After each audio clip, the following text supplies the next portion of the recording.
Why do joints crack? The popping sound that you often hear is called cavitation, and it happens when the gas bubbles are released from the fluid in the joint as the joint is stretched. It can happen naturally, for example when your knees crack as you squat down.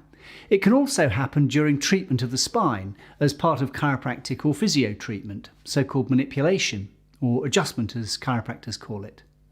Creaking joints are common as we grow older, but that's different to joint cracking or popping, and it's called crepitus.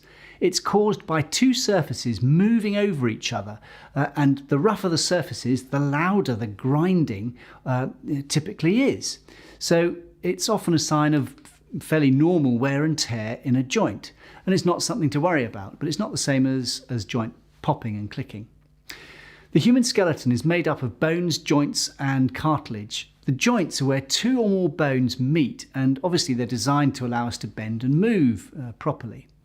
The joints themselves are made up of two parts. There's the joint capsule, which is the tough layer that surrounds the joint, and then there's the synovial membrane, which lines the inside of the joint, capsule, and that's the part of the body, part of the joint that produces the lubricating fluid that helps reduce the friction between the two surfaces in contact with each other. Here's what a joint crack actually looks like. This bit of research was done in Canada by an excellent team, and you'll notice the formation of the gas bubble as it appears as a black space in the joint itself. The synovial membrane also produces cartilage for the joint, and that protects it from wear and tear. Cartilage is a type of elastic tissue that cushions and protects bones from rubbing against each other when we move. However, as we get older, our joints tend to be a bit noisier because the cartilage wears down and can become pitted and cracked. Daily activities will naturally have an effect on how often your joints crack, but everyone will experience this at some point in their life. Now, we often get asked, will cracking knuckles cause arthritis? You might have been told that cracking your knuckles causes arthritis, but there's actually no scientific study that proves a relationship between these two things. However, although a study of 300 knuckle crackers conducted by the US Anatomy and Physiology Instructors Cooperative found no direct connection between joint cracking and arthritis, those who habitually did crack their knuckles showed soft tissue damage and loss of grip strength, although it's difficult to know whether the two were just an association or whether it was causal. So if you're a knuckle cracker, you might think about getting out of the habit. It's often a reaction to stress and happens outside of conscious awareness very often. So how do you shake off a harmful habit? An effective way is to substitute a harmless but similar action every time you catch yourself doing it.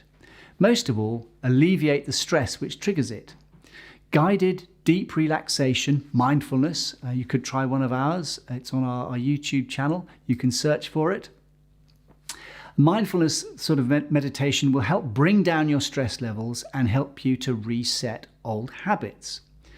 Some people find that cracking their neck is also a bit of a habit, and that can provide temporary relief, but it's not good for the long term. It will actually cause more problems in the long term. So if you want to seek advice for painful or swollen joints, occasionally a cracking sound means you should get professional attention, especially if you notice swelling and pain in the affected joint. If there's no pain, the noise is simply the sound of the gas bubble popping. But if the cracking is accompanied by the swelling or the pain, make an appointment to see one of our chiropractors or indeed your GP. In some cases, people like to crack their back and neck, but there's a right way to do this and a wrong way. If you crack these two forcefully or too often, it can lead to a painful pinch of the nerves, and in these areas, that can cause a problem. In some cases, the pain can be immobilizing. In order to prevent any long-term damage, come and see us here at Sundial. A chiropractor or physiotherapist can help stabilize the joint, which in turn will stop you feeling like you need to do the cracking yourself. So don't forget, book in for your next appointment with us if you're here in Brighton. We're always happy to see you.